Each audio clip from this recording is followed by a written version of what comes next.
¿qué tal amigos? Un saludo cordial, bienvenidos a otro programa más de Tiempo Adicional. Un gusto, un placer enorme compartir un programa más con cada uno de ustedes. Muchísimas gracias por cada una de sus visitas, por los retweets, por los mensajes a través de las redes sociales, tanto en YouTube, en Instagram, en Twitter, en Facebook. Muy amable por su acogida. El día de hoy seguiremos conociendo más de los principales personajes a nivel nacional como internacional. El día de hoy nos damos un gustito, estaremos hablando un poquito y conociendo más anécdotas de una de las principales figuras a nivel mundial. Pero antes tenemos una invitada especial el día de hoy que nos engalana con su presencia. Y Marco Rosero nos cuenta de quién se trata. Joana Calderón, joven periodista deportiva con un prometedor futuro, amante y practicante del fútbol. Actualmente presta sus servicios para importantes medios de comunicación, Radio Única en Deportes y DirecTV Sports. Vaya presentación, muchas gracias Marco Rosero, es un gusto, un privilegio enorme compartir el programa del día de hoy de Tiempo Adicional con Joana Calderón. Joa, bienvenida y vamos a disfrutar un programa de muchas anécdotas con una de las figuras. Hola, ¿qué tal Freddy? Y a todos nuestros amigos televidentes de Tiempo Adicional. Para mí es un placer estar aquí, mejor darte a ti las gracias por invitarme, por tomarme en cuenta. Ya sabes que cuando es de hablar de fútbol, conmigo cuentas en lo que sea. Llama mucho la atención un poco de las varias características que tienes como periodista deportivo, el hecho de que no solo es amante de este que llamamos mucho el deporte más maravilloso del mundo, sino que también lo practica. Cuéntanos un poco de dónde viene ese amor por el fútbol. Bueno, decirte una edad precisa es un poco complicado porque desde muy pequeña creo que ya nace esa pasión, o hasta uno puede decir herencia, porque mi padre y mi hermano son enfermos. Pero desde los 5 años mi padre me llevaba a verlo jugar, siempre me sentaba al lado de él a ver los partidos de fútbol, me quedaba dormida en sus brazos viendo partidos de fútbol, noticieros, lo que son cadenas internacionales. A los 9 años decido comenzar ahora a jugar fútbol. Lo comienzo a practicar en lo que es Liga Deportiva Universitaria Amateur, comencé en las formativas, también pasé por lo que era el equipo de primera, pero un poco complicado porque esa tenía 10, 11 años, entonces la mayoría de las chicas eran profesionales, estamos hablando de unos 21, 22 años, desde ahí comienzo ya a jugar fútbol y poco a poco el fútbol cada vez se iba inyectando en mí, en mis genes, y ya desde los 13, 15 años, de 13 a 15 años te puedo decir que ya decidí ser periodista deportivo, porque no hay un día que yo no pueda pasar sin ver fútbol, sin estar en contacto con algo que tenga que ver con una pelota redonda, porque es una pasión que siento que el fútbol es mi vida, que es muy complicado de escribir, que no solo lo trabajo, sino también lo leo, lo juego, y siempre estoy inyectada de esta pasión. Mi mamá llega y dice, ya basta, deja de ver tanto fútbol, porque los fines de semana son transmisiones para DirecTV, las coberturas de los partidos, entre semana trabajo para la radio y todos los días es fútbol. Llego a mi casa, veo partidos de lo que es torneos internacionales, Champions League, Copa Libertadores, siempre estoy viendo, aparte sigo a equipos extranjeros, lo cual es también muy novedoso de mí, que siempre estoy inyectada de todo tipo de fútbol, sea argentino, sea español, todo tipo de liga. Y el fútbol es algo que está tan dentro de mí que te puedo decir que hasta llego a ser una enferma por el fútbol. Y esa enfermedad que muchos creo que lo tenemos y que muchas de las veces las mamás deben estar pensando ese tema y dicen, sí, a mi hijo le pasa eso, le pasa a mi sobrino, le pasa a mi nieto. Es algo que uno la verdad no puede contenerse, sobre todo por el amor a esto que nos apasiona tanto. Pero Tiempo Adicional habla mucho sobre las anécdotas, contar algo distinto, algo diferente, y por lo menos esas circunstancias que en transmisiones, sobre todo en transmisiones, en el día a día, ocurren especialmente para nosotros, los periodistas deportivos, que tenemos una vorágine importante cerca de la noticia, y por supuesto para llevarles a cada uno de ustedes la principal información en cada uno de los medios de comunicación. ¿Alguna anécdota, mi estimada Joa, que puedas contarnos que te ha pasado, ya sea en televisión o en el medio radial? Bueno, no llevo tanto en el medio como algunos periodistas que tienen varias anécdotas, pero creo que ya está un tiempo determinado que termina siendo corto al fin y al cabo, pero que va dejando muchas anécdotas. Creo que la principal y la que siempre me pasa es, ¿y yo cómo haces para entrevistarles a los jugadores cuando se acaba el partido? Porque muchas veces me tocan arqueros y lo que son delanteros. La mayoría de ellos la altura es alta, de 1,98 a 2 metros, y yo soy pequeña. Entonces siempre me dicen, ¿y yo llevas un banquito o algo? Y yo, no, me doy modos para entrevistar, alzo la mano, bueno, aunque eso me ponga en puntillas, lo que sea, pero siempre trato de sacar la nota y creo que el porte no tiene nada que ver. Entonces es lo que siempre me pasa y que todo el mundo me pregunta, Joa, ¿y qué haces? Y cosas así, porque se ríen de mi porte. Otra de las anécdotas creo que tengo muy clavado en mi mente es que siempre que mis amigos o muchas veces familiares comienzan a hablar de fútbol o gente que no me conoce y yo entro a la conversación y comienzo a debatir, se quedan pálidos, me dicen, ¿y tú cómo sabes tanto de fútbol? Porque creo que es un poco complicado que a veces los hombres acepten que una mujer sabe más de fútbol que ellos. Creo que también es el estereotipo de machista que a veces me quedan viendo y me dicen, ¿y cómo sabes tanto de fútbol?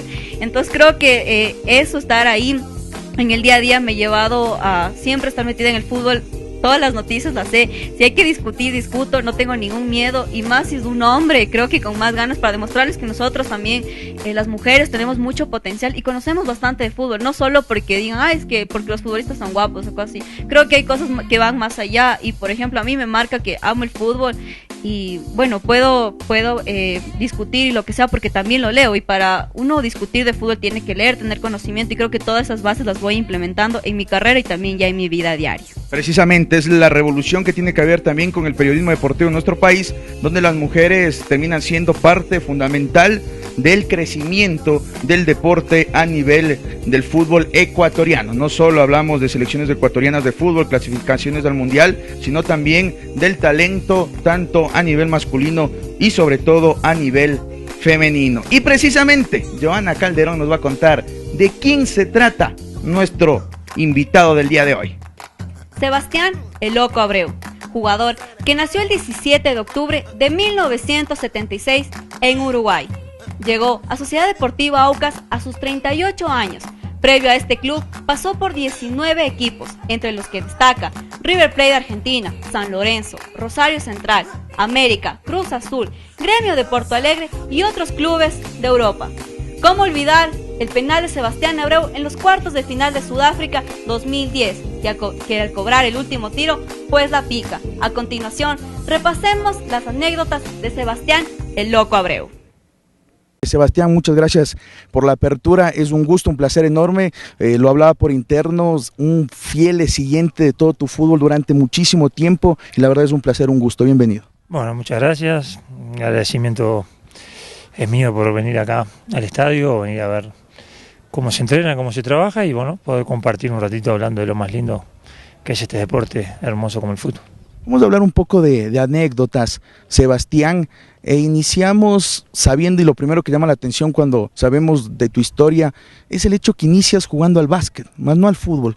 ¿Cómo se da esa historia de jugar al básquet y posteriormente llegar a este hermoso deporte? Inicié en el fútbol y también practicaba el básquetbol, pero no fue que una cosa derivó en la otra, hacía simultáneamente las dos actividades y bueno, se presentó la oportunidad de una selección uruguaya de fútbol y a partir de ahí sí tuve que tomar una decisión de tener que optar por el fútbol para el profesionalismo. Lo que sí uno se estaba visualizando a futuro y veía mayores condiciones era para el básquetbol, eso sí. Pero bueno, las circunstancias de la vida y las coincidencias llevaron a que fuera el fútbol y bueno, gracias a Dios fue una decisión correcta, acertada por todo lo que me ha dado a lo largo de estos 21 años. Debutas en Defensor Sporting. ¿Cómo se da tu debut en Primera División en el fútbol uruguayo? Bueno, me toca ascender al plantel principal en el año 94. Un plantel que en esa época eran, y creo que acá en Ecuador sería igual, de jugadores mayoritariamente grandes, pocos juveniles, donde los juveniles que subían eran por mérito propio, sin reglas y sin patrocinio, sino que por rendimiento mismo. Y que me sirvió muchísimo por lo que coseché de experiencia al lado de esos jugadores y me tocó estar del 94 al 96, jugar una Copa Libertadores, pelear el campeonato, ser campeón con Defensor Sporting y después bueno ya tener, estando en Defensor, mi primera convocatoria a la selección uruguaya con 18 años, empezar a jugar la eliminatoria para Francia 98 y ya después bueno en el año 96 viene la transferencia a San Lorenzo. Sebastián, dentro de tu transferencia a San Lorenzo de Almagro, recordamos que es en un momento en el cual San Lorenzo necesitaba un delantero, un San Lorenzo que habían grandes glorias, Gorosito, estaba también a Ruggeri. ¿Cómo se da tu vínculo y cómo fue tu llegada precisamente al equipo de Almagro? Sí, bueno, se da la posibilidad de ir a San Lorenzo tras una muy buena Copa Libertadores, convocatoria a una selección uruguaya, y la venta del centro delantero goleador que tenía San Lorenzo en su momento, que era Claudio del Pampa Biagio, que lo venden a Francia, y él mismo se encarga de comentarles a los directivos, en este caso a Fernando Miel, el presidente, de que había un centro delantero en Uruguay joven, con mucho futuro, y a partir de ahí me hacen un seguimiento de 3-4 partidos, y bueno, me van a buscar y me compran, y a partir de ahí empieza una experiencia nueva, un club grande, con mucha convocatoria, con mucha presión en lo que tiene que ver a las exigencias deportivas, y me toca debutar justo a los 10 días de llegado en la Bombonera contra Boca Juniors, y bueno, obviamente fue una experiencia hermosa porque me cambió el concepto de lo que uno estaba acostumbrado, jugar en la Bombonera, estadio lleno, un clásico, y la bendición de que son los partidos que te marcan para quedar en lo que es el hincha presente en el día a día, convertir el gol del empate y a partir de ahí empezar a retomar una confianza dentro del fútbol argentino, que es un fútbol exigente y a nivel periodístico más todavía. ¿Cómo lo viviste ese gol? Tu llegada, un primer tiempo que no le estaba yendo bien a San Lorenzo, ¿cómo viviste el primer gol en el debut en el fútbol argentino? No, la verdad que para mí fue un momento especial, un momento lindo, un momento soñado, y con el anhelo de poder estar acorde a las circunstancias, porque en definitiva en todas partes del mundo, al ser extranjero, por más que seas joven, siempre tenés que estar en un nivel para obviamente dejar bien en claro el por qué te traen. Y el primer tiempo fue malo el equipo, fue malo mi rendimiento. Arranca el segundo tiempo, nos convierte en el 1-0 y se puso complicada la situación. Pero bueno, en un córner, Ruggeri pelea una pelota dividida, sobró dentro del área y de derecha la puedo colocar contra el palo de Navarro Montoya, hacer el empate y bueno, empezar a escuchar por primera vez ese tradicional grito de la hinchada uruguayo, que bueno, me emocionó porque uno siempre veía la tele cuando se lo hacían al Policita da Silva, al Manteca Martínez, a Francescoli, bueno, me estaba tocando a mí vivir esa sensación.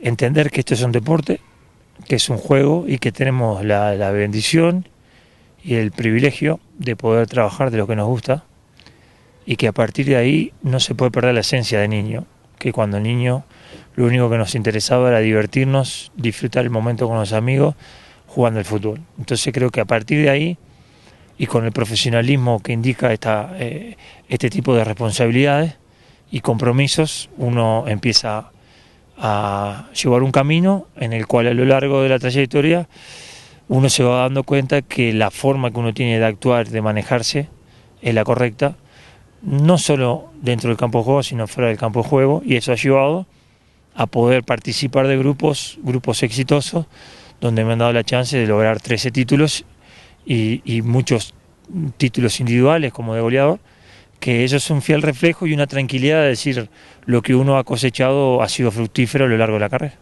Sebastián, algo que te caracteriza y que la gente asume tu nombre siempre a los penales, al pincharle.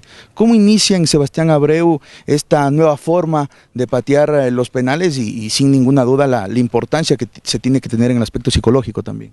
No, yo creo que no. A mi entender, lo del penal es simplemente por el Mundial, por lo que significa el Mundial, por lo que significó ese partido, pero humildemente no me quedaría en el penal porque son 380 goles oficiales en 707 partidos, 13 títulos, más de 72 partidos de la selección, entonces uno entiende lo que significa un penal en el Mundial, pero humildemente uno trata de dejar bien en claro que no es solo el penal del Mundial, sino muchos otros aspectos que por eso la gente se identifica con uno. Sí, hay varios temas importantes dentro de tus características futbolísticas, el llegar bien por arriba, tener ese timing que hay muy pocos jugadores que lo tienen y que eso ha hecho también dentro de tu carrera hacer muchísimos goles. Manifestábamos el tema del penal indistintamente porque pateaste muchos penales antes del Mundial, así, muchos penales antes del Mundial. Yo recuerdo, por ejemplo, un clásico, posteriormente en la misma selección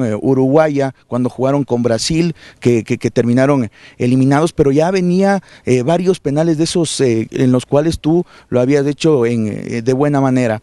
¿Recuerdas la primera vez que lo ejecutaste así?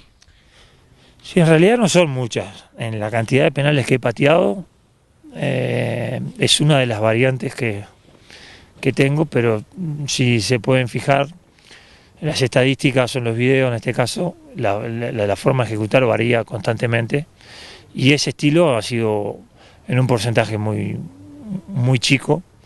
Genera una mayor trascendencia, un estilo diferente, pero que en definitiva la búsqueda que uno quiere en el penal es convertirlo. Nada más que eso. Interpreta en ciertos momentos de que ella puede ser una manera de engañar al arquero y lo realiza, pero en realidad no han sido muchas. Y la primera fue en México en el año 99 contra León, que convirtiendo ese gol me consagré goleador por primera vez en México. Pero bueno, creo que la virtud del ejecutante del penal es generarle la duda al arquero y no que uno tenga la duda a la hora de patear. Hay un episodio en el cual tú, ya jugando para Botafogo, te adivina el penal el arquero y posteriormente vuelves a ejecutar y lo ejecutas de la misma manera y haces el gol.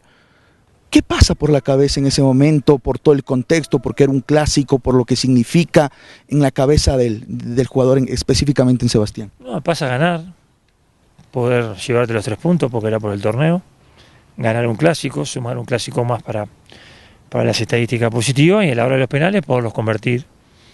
Y a partir de esos 2 penales ya, que fueron al año siguiente después del Mundial, el 2011, me di cuenta de que esa forma de ejecución ya no generaba lo mismo, y que mucha gente estaba esperando más el error que el acierto, y que terminaba siendo contraproducente. Entonces, como la mejor obra de Picasso no se repite, uno interpretaba de que ya no había que repetir más y quedarse con esa imagen linda, positiva y en el mejor recuerdo histórico, por lo menos para los uruguayos, de lo que fue en el Mundial.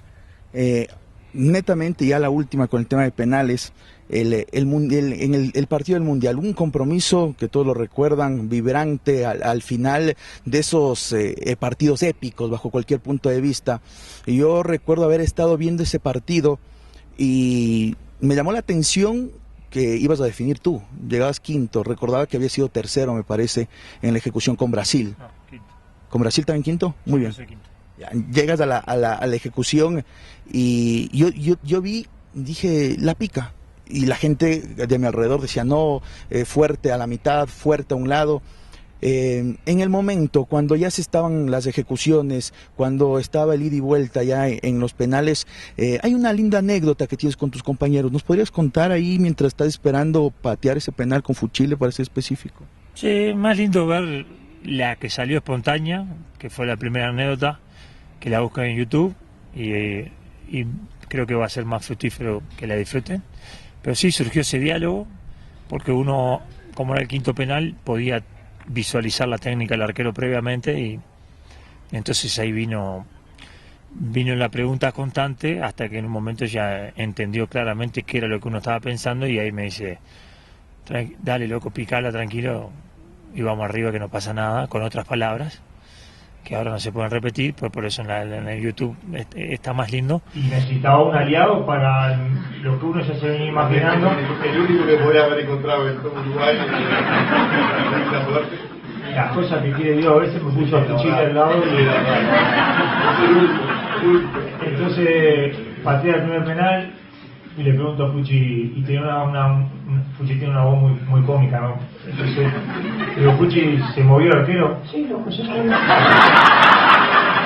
Viene el segundo penal y le pregunto, Fuchi, ¿se movió? Sí, loco, se movió. Viene el tercer penal y yo necesitaba, con el nervio, necesitaba reafirmar ya lo que ya pensaba que iba a ser mi forma de patear. Entonces viene el tercero y digo, Fuchi, ¿se movió? Sí, loco, picala, no me rompas el huevo. Y bueno, como era el definitorio, era el quinto, era el de ganar, entendí que el arquero se iba a jugar a un palo, y opté por ese estilo, pensando que era la mejor manera de poderlo engañar, y gracias a Dios pudimos con ese grupo conseguir, después de 40 años, clasificar a una semifinal del mundo, que pasado el tiempo, en el momento, con la vorágine y con la alegría y con ese entusiasmo, disfrutar lo que vas consiguiendo, pero el real sentido de lo construido en ese mundial te lo da el tiempo. Y hoy decir semifinal del mundo se dice fácil, pero es muy difícil. Entonces, la verdad que satisfacción de haber podido participar de ese mundial, de ese grupo, y al año siguiente haber podido participar de esa Copa América y de ese grupo que consiguió el título 15º, y bueno, ser a nivel de título los que tenemos más en el continente.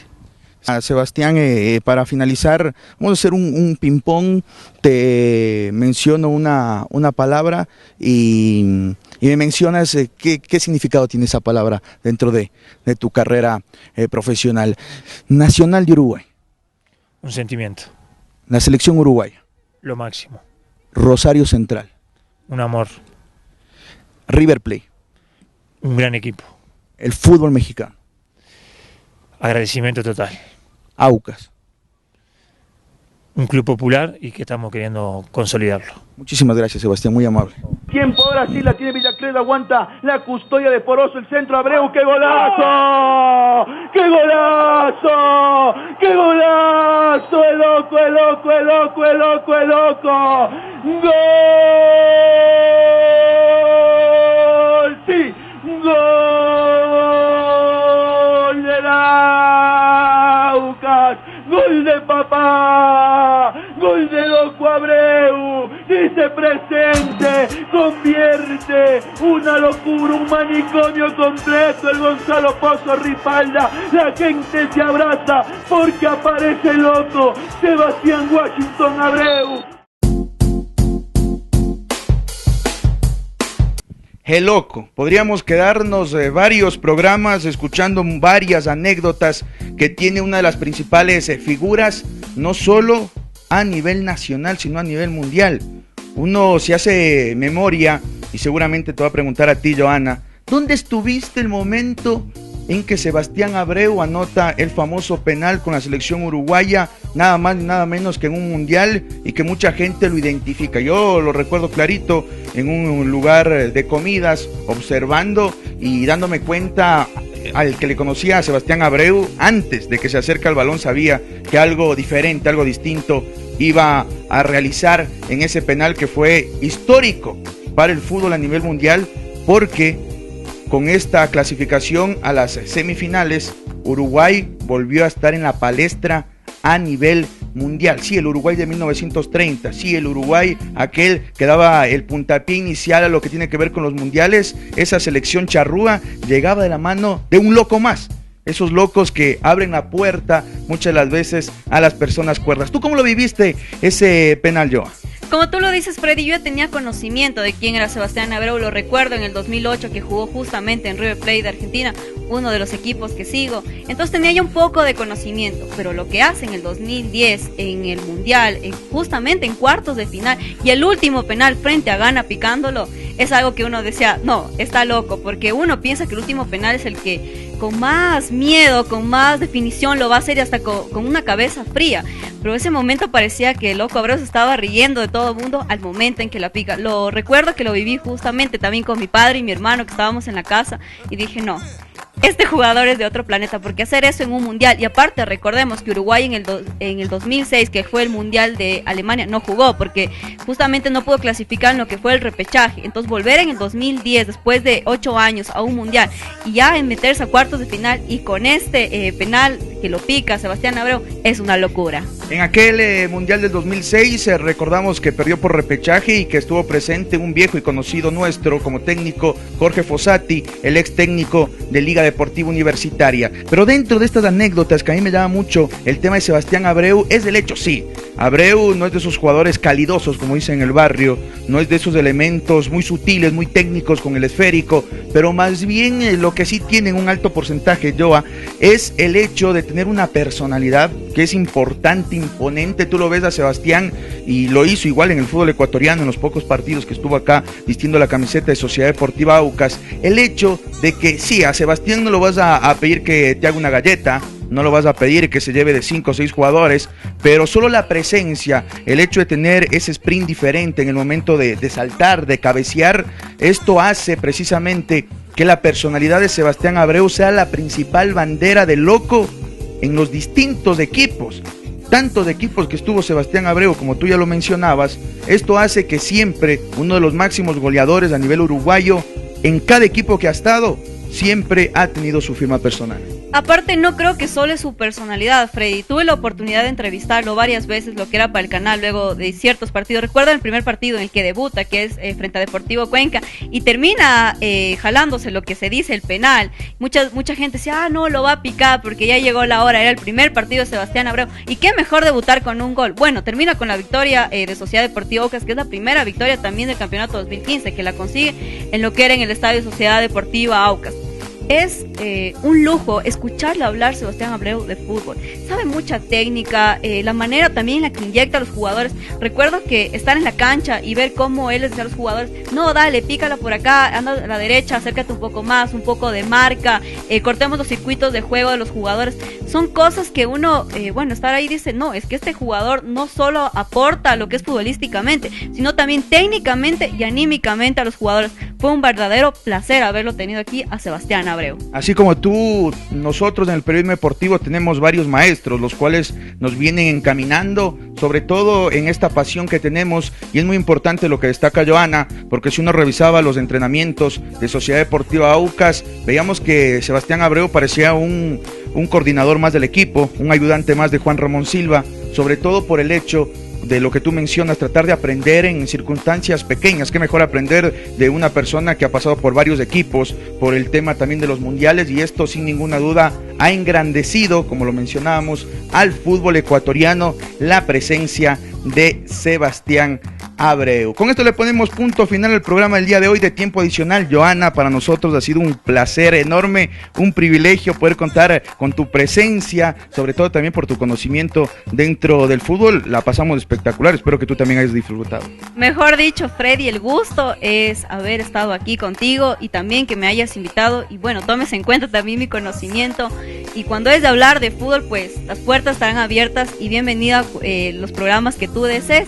Y fue un verdadero placer estar aquí, no sabes cómo lo disfruté. La próxima invitación es para un picadito con mis amigos del barrio, y quiero hacerles quedar un momento mal. Ha sido un gusto, un privilegio enorme haber contado con la presencia de todos ustedes. Nos reencontramos en otro momento. Les habla Loco Abreu y bueno, a Tiempo Adicional les quiero mandar un abrazo grande y espero que disfruten de esta nota. No te olvides de visitarnos en todas nuestras redes sociales, en Facebook, Instagram y YouTube como Tiempo Adicional, mientras que en Twitter nos puedes encontrar con @T_adicional. Te esperamos.